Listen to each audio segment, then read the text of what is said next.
Hi, everybody. There are hundreds of idioms that we use every day in English, and we're going to continue to explain them, break them down, make sense of it all, and we're going to do that right now.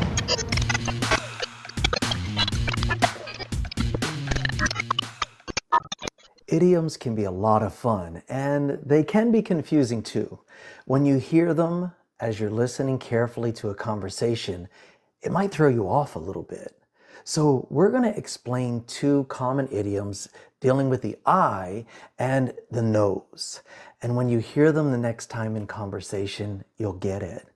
And maybe, just maybe, if you practice, you'll be able to use them in your own conversation and instantly sound very native. The first one we're going to talk about is keeping an eye on something. The idiom is to keep your eye on something. Hey, keep an eye on those noodles so they don't overcook. Or keep an eye on that guy. He looks kind of suspicious. To keep an eye means to focus visually, like watch someone, or mentally. Keep an eye on that account that you're working on to make sure you don't lose traction with the client, right? So idioms are used very often. To keep an eye on something is really important. Another idiom we're going to talk about involves the nose. It's about sticking your nose into something or poking your nose into something.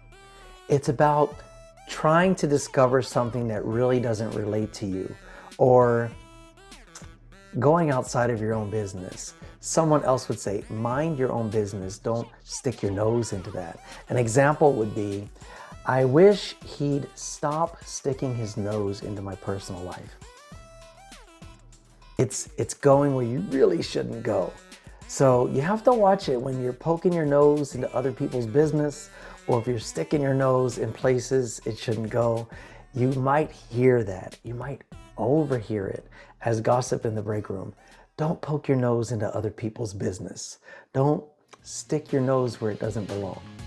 This is Teliko Vima English, bringing you through the final steps of fluency by making the world your classroom. Please be sure to like, share, and subscribe to show your support.